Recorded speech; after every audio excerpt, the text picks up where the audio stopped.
Hi guys, here we are, still at Binham Priory. We had a wander around inside, very nice. Picked up on a couple of interesting characters who we're going to try and tune into. One of which is the mysterious knight, Tina, was that one? The unknown knight. The unknown knight. And a chap by the name of Somerville. Oh, that was, he was an abbot. I picked him up I saw a time lapse of him in that abbey during a sermon. And his name was William D. Somerton.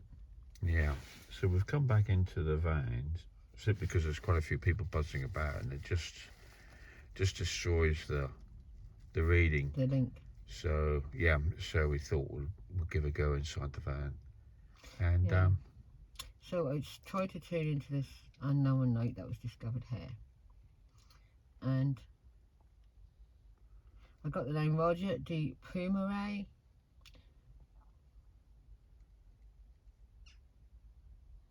And French knight. Okay. We've got a year for him, Tina. Yeah, 1426. Alright. So this would be past the Crusade. Well, there might have been a crusade around that time, but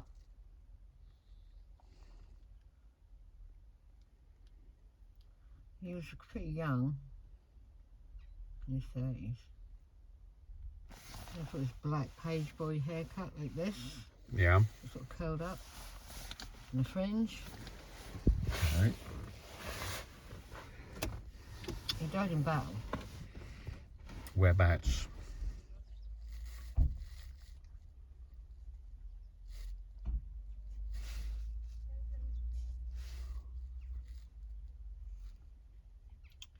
I'm getting Henry IV.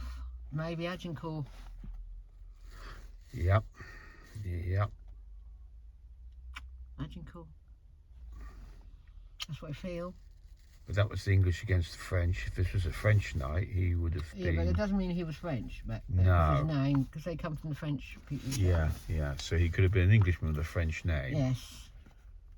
Well, he's French family, yeah, definitely. But he was obviously fighting for the English, with the English crown. Yeah. And, yeah, King Henry IV. Okay. Or the 5th, sorry. Which one of those would have done Agincourt then? 5th. That was 5th, yeah. Henry V. Or his dad was Henry IV. Henry V. So he was with both of them. So he was a knight under Henry IV. Both of, yes, both kings. Yeah. And was he from round here then? He was buried here, but was he from round here?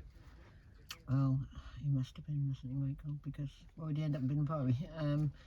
Are you able to I am tuning into him. Yeah. Just getting snippets, mate, because my energy's a bit low at the moment again. Because a lot of people around, you know, they sort of take it away from me. Oh, he's low.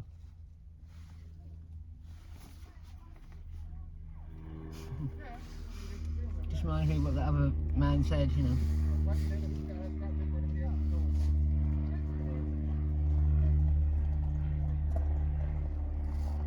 He was the son of a rector or an abbot or something like that. Okay. No, won't be an abbot. He's the son of a religious man. And that's why he's buried in Binham Priory. Ah, right. He died in battle and his body was brought back to me. How did he die in battle?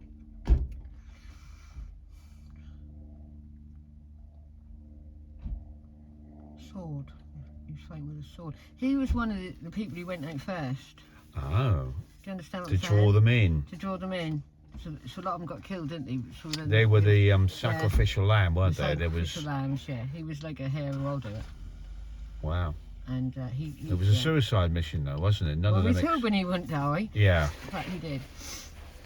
So that's really something special, isn't it? About yeah, definitely. And was this his first battle he went in? No. He was already a knight, you know. But this was for King Henry V. And to end the war of 100 years with France. Right. Because, you know, he was French family, but he was born in England, so therefore he's English. So that was a big thing to end that, and he wanted to end Be it. part of that. Be part of that historic, which it wasn't historic. So little men went in, and yet they still won. Yes. I think it was a 4-1 or a 5-1 ratio, Yeah. French against the English, and we won. He's always proud to own it, because they were all. He's quite close to Henry V, to be honest. I feel like he was in court with him. It was an honour for him to be part of that. Right. Even if he had to sacrifice. He was hoping he wouldn't. He was obviously going in there thinking, I'll get out of this, because if he didn't, he probably wouldn't have done it. But, yeah, and that was sword, and he was sword fighting. And that's someone on a horse. You see someone on a horse and, cut him down. Yeah. Cut him down, he fell to the floor and put the sword through his chest. Wow. Okay, even though he had some sort of armour on, Yeah. that still pierced. It went through. And then they brought his body back here, did they, for burial? So they only done that, really, I think, for the top. Yeah, oh God, yeah, he was high up. He was in the court. Yeah, he was known to Henry V, one of his trustees. How old was he, Tina? 32. And his father You've got to remember, the king was only 29 himself. Yeah, so, a boy king, wasn't he? Yeah, he was a boy king. Yeah, and he died at 29. So he was not 29 when this battle took place, but King Henry V died at 29. Yes. Agincourt, he must have been 22, something really. He would have been young, younger. yeah. He was a boy king, and he was a hero, because he ended the war of 100 years between England and France. Yeah, because his father was quite a brutal, bloodlusting. Yeah, he was not a very loved king. King, yeah, okay. And he wanted to change that. He didn't even want to be king, but he did. He took on the role, and he managed to turn it all around and make England, wealthy again. And this man, Roger, was happy to be part of that. Right. He was happy to sacrifice his life. And his father was a rector of a village church. So not this one? No. Okay. I don't think the church is there anymore, but that was in surrounding villages. Getting the name begin with. And so was he brought back to this one because of its prestige, the Church of... Yes, because that was a big deal. Because who he was, Yeah. So that is why. And there was a memorial to him, but obviously that got lost in time after the dissolution of the church, of the abbey. Right. Okay, so there was a memorial, even maybe that big coffin that we saw. Was that his coffin? Are you able to find out if that was his coffin? Yeah, I think it was, because it was right next door to the... Yeah, there's a little bit of there's a few bits and bobs of an unknown knight. And they found a knee pad of his armour and everything. Yeah. He was buried full armour. And he never got married or anything. No. And was his it's unusual for his father to have been a priest or rector or something, really. And him to be a knight. So how did that happen? That happened all over, Michael. You take Lord Horatio Nelson. His father was a rector, Yeah. So yeah, it happens. But people are usually born, they go one way or the other, don't they? Become another rector, or they become a soldier or a knight, or opposite, And what was life like for a knight serving under King Henry V? We were well looked after. Okay. Food was a problem sometimes, but we'd always. And how was that battle like for Agincourt? Because they crossed the channel.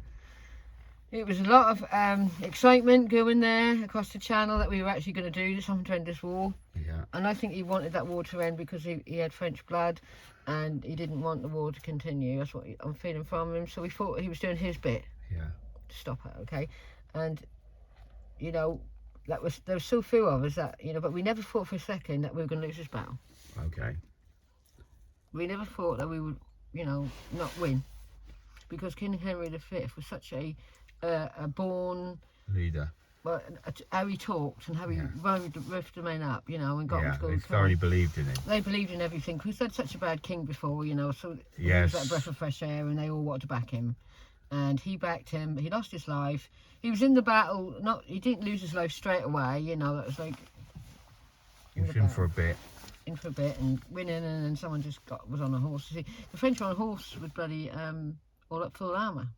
Well, I think that was the idea, was they were going to be lured down into the boggy land by these knights who were on foot, the British knights, and lure them in, and knowing full well that while they were on horses and heavy armour, because I think also their longbows was the key to them winning, wasn't it? Yeah, they came in after though, didn't they? They had in this battle, they had the English longbow, and really... Oh yeah, that was all going on. But they were the ones who went in first to, Yeah. And unfortunately he lost his life, and he was a hero. He's lost in time because of the dissolution, that's why. Okay, he got lost in time. Yes.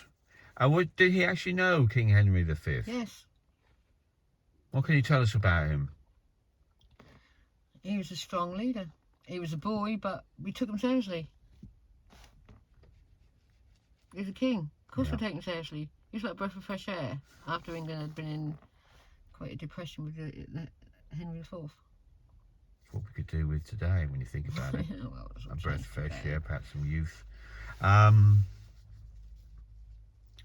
That's quite interesting. Very interesting.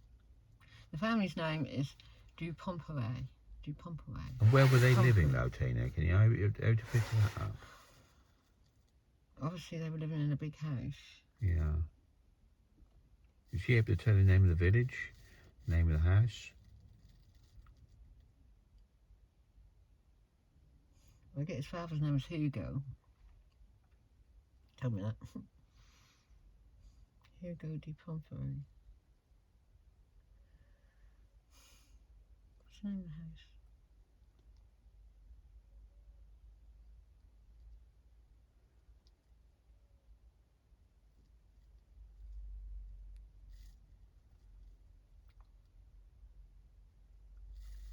Well, I'm getting the name Lavernium, which I think is a village somewhere, isn't it? Lavernium. Now that rings a bell, because we were just at some place yesterday. That's Langford, that was. No, I know, but the Lavernium, that name came up wherever we were. It wasn't there where you just said it was. So it'll come to me later. Oh. Yeah.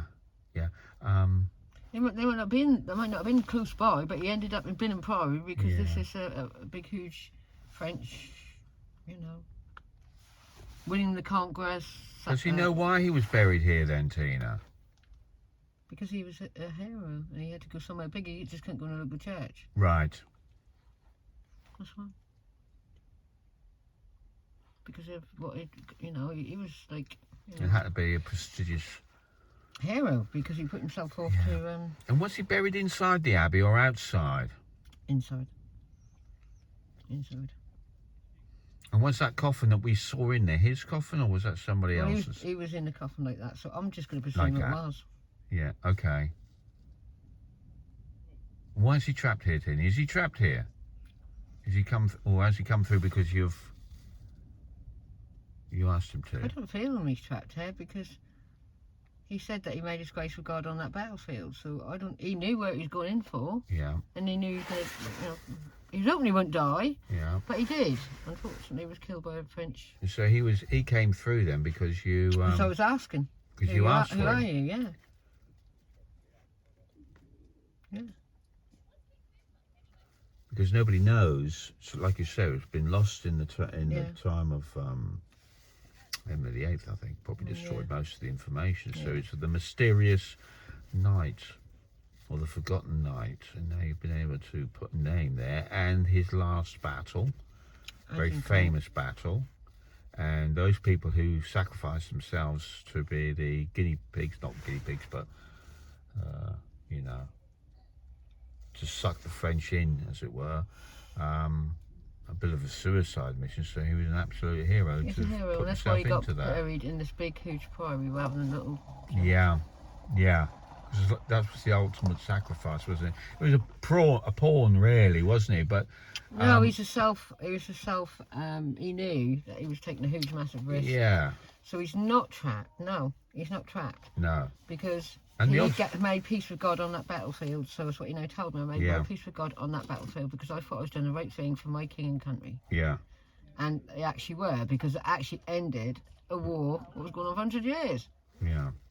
And the other thing was, not only were they completely outnumbered, they were tired because they'd battled their way up to that point, Agincourt, and they also suffered a lot of dysentery, I think it was. That they were very sick, hungry, quite possibly quite hungry. They were, and tired, up against the French, well-equipped, on their own ground as well. On their own ground, well-fed. But what the key thing was the English longbow, which really did have a devastating effect on the French. If it weren't from longbows, they probably wouldn't have won, is what you said. Oh, really? So he valued them as well? Oh, God, yeah. They were the English weapon, weapon of the time. They lured them into this, as you said, a false sense of security. And the French believed that they were starting to win. But it was just to pull them in and then... And not only that, as he said, their leader didn't have a clue. Which was a Dufon. Yes. Yeah, portrayed in the films as a little bit of an arrogant. Well, he was. Ponce. The French. But his father came across as, and he, of course, he wouldn't know. But no, he don't know. He didn't know the Dufon. He didn't know. No. But he does know that that the French leaders were a bit arrogant, thinking they could just, Well, they must have thought it was a walkover. The English leader was a boy. He'd been insulted by the French Dufon, and they must have thought this is going to be easy, and it's going to make us look good. It must have been like a day out for them, but unfortunately, the English were there to win, and then possibly underestimated that. Everyone underestimated Henry V and his his determination to win. Yeah, he had a few battles, I think, prior to that, and won those. But that's it. So that's him. That's really Roger good. de Pomfrey or Pomperay. Yeah. Which I've got double I on the end. I can see that. Right. And that's him. And he was a knight at the. Because at first I thought he might have been a crusader, but no, the timeline. Yeah. Then I saw him. This would have been later, a lot later, wouldn't it? Yeah. So that was. Isn't that funny though? Things seem to follow us around, don't they? We seem to watch something, or we seem to be drawn to something. Yeah. Before or after. It's just funny. It is, yeah. I mean, we didn't expect to get somebody. No. We just thought. I honestly thought when you said that, I thought, well, it's going to be somebody from the Crusades. I did. And even with you thinking that, Tina, you would have thought, well, that's what's going to come through. But in fact, that didn't come through. What comes through, what we both firmly believe, is the truth of what actually did happen. Yeah. And to have actually come across somebody who was in a battle and played such a important part in it. That was why he was buried in a big priory rather than a little. Yeah. And that kind of explains that, doesn't it? Because he's a hero. He's a hero of his time. Yes. Well, I think we'll leave that there. It's been really nice for him to come through and talk to us. Yes, thank you so much. Thank you very much for that. Does he often come back onto this plane, Tina? No, he told me he made his peace with God on the battlefield. Yeah. But I wanted to know, and and we're in the right place, so he came to let me know. Yeah. Bless his heart. Hero. Yeah. And can I ask a really strange question? Is he happy where he is? Yes. And he is where? He's in the afterlife. And is that how he describes it, as the afterlife? That's what he said, in the afterlife. It's a heavenly place. You can have and do and be whatever you want in the thought. Quite hard for us on this plane to try and comprehend that, but this is what we're being told, and this is what you're passing on, Tina. Yeah. Yes, the afterlife is whatever you make it. I think a little fisherman said that yesterday. Was it him? The afterlife is whatever you make it. Where you're going is whatever you dream of what the afterlife is going to be. I think it was. We create where we go even after death. So if we create something what we think is beautiful and lovely, that is exactly what you're going to find. If you fear death and think you're going to hell, then you might not have a nice experience until you wake up and see the You would only fear that if your conscience suggested that you're a bad person while you're on this plane, then you stay in the earth. You stay in the earth, which is not a nice existence. Yeah, that's just because you're on your own. You don't know what's happened. You don't know why you're on your own. Yeah. You can't understand why people can't see you or talk to you, Yeah. or they can't hear you unless someone like me, obviously, any psychic. Which is not very often. that is the experience you'll have if you do not believe that the afterlife is going to bring you exactly what you think that you're going to find. You know, you create your heaven as well as you create your earth existence. Wow. I don't know where that no come from, but flowing through me. You have to take it as it comes, Sometimes Tina. things what come through shock me. You know, I'm just a normal person, really. I might do this, but I'm a normal person. I'm a mother and a grandmother, and you know, do housework and. I think that's the important thing we have always said, Tina, that my feet are firmly on the ground. Whatever comes through. We don't try to figure it out. No, we but talk about it, obviously, but we don't try and figure it out at the moment, and you don't try to decipher it into your thought patterns. We want to hear what they've got to say, and that's what you are. You're an instrument for a channeler. That's what a spirit channel is. They channel spirits, and their thoughts and words from the spirits will just come through so quick. I'm coming. Yes. Like that, and I can't stop it. So. What's great for me is I'm able to ask a question, and the spirits heard. I'm assuming because you answer straight away, so you've got the answer straight away from the spirit. It's instant. It's instant, yeah. I've known it. It's like I'm having the conversation with you, like this, but even quicker than that. And so here I am. I cannot see them. I can't feel them, but I can talk to them, and they answer me through you. Marvelous, isn't it? So that's a really great. You know, for me, that's what's really great. For you get to see it. He said, "All will be well. All will be well if you believe it." So. He was quite a religious person, you know. Yes.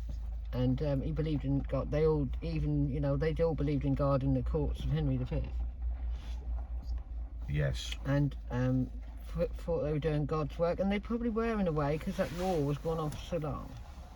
I mean, it weren't every day they were fighting every day, 100 years, but the war was continuously fighting each other for 100 years. Well, that king his father was at war with everybody you can imagine. Yes, he was. The Scots, Welsh. He was a very hard person, and I think he just lost his mind a bit.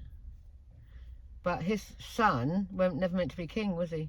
No, it was his father had said, "No, you're no good. You're too wishy-washy or whatever." And it was his younger brother who was meant to be king. But anyway, that's by the by. We can do a history lesson if we want, but it's not really well what we do. But this man, who was very devout, and he was a hero of his time. Yeah. He was a hero of his time. It's as simple as that. He knew what he was getting himself into. He didn't have no qualms of dying on the battlefield. No. He didn't regret it. He made his peace with God before he went into battle. Said, "If I die, please, that's my will," you know. So we just want to know who he was, but now we do, and we'll do some research on this one. Yeah, definitely. You will try to. And the other thing which I found interesting was how well they thought of the king. Of Henry they did think, they saw him as a go-getter, and he was, and he died at a really young age, Henry V, 29 years old in another battle. Okay, but he made a big difference in ending the war that went on for 100 years. So that was his part of his time on earth. Yeah. To do that, which he did. Which is a repetitive story when you think about it, because we had that again with the First World War, and we had it again with the Second World War. Wars to end all wars. Yet we still keep doing them. Yeah, but as Roger and I said, the war's what you have. We never took children and women into it. You know, that was men on the battlefield. Just men. On the battlefield. Yeah. And what the war's like today is just unbelievable. But hey ho. Well, is there any message you'd like to give the modern society that we desperately need? Always make your peace with God. If you don't believe in God, then fine. But if you believe in anything, always make peace for yourself before you leave this plane. That way you will go to wherever you want to go. And not to a earth plane life. Always make your peace with God. Oh. But all will be well in the end. But it's hard for you to see that. Yes. But all will be well. Yeah. And I had that first time. I was about 56 times. Yeah. Anyway, darling, I'm a bit drained of energy, and I think. Okay, well, thank you very much for coming through. Yes, thank you. Totally unexpected as usual. No, always unexpected. We pick one thing and then it's something else happens. And we always get a really good positive message from these spirits, don't we, Tina? Yeah. Now and again we come across a slightly grey one, a slightly dark one, but generally it all turns out really quite well. Yeah. Okay, so I think we'll leave it there. Yes. If you like what we do, please like, subscribe, share and comment, and Splendid. keep following us. Thank you. Yes, thank you very much for that, guys. Right, we're possibly down to the pub. Just for small shandy, because I think you've deserved it, Tina. You look... Well, I'd like to have... I'll have a Coke. Yeah, of course you will, Tina. Yeah, it'll be a triple... You're running on. Yes, I am. A bit of triple whiskey or something. But the thing is, it does drain your energy, doesn't it? Yes, I'm very drained right now. It's getting energy. You're tuning into energy with energy, and it's taking energy, and it does tire you out. So we get about three readings, possibly 4 out of you, and that's your lot for the day, isn't it, babe?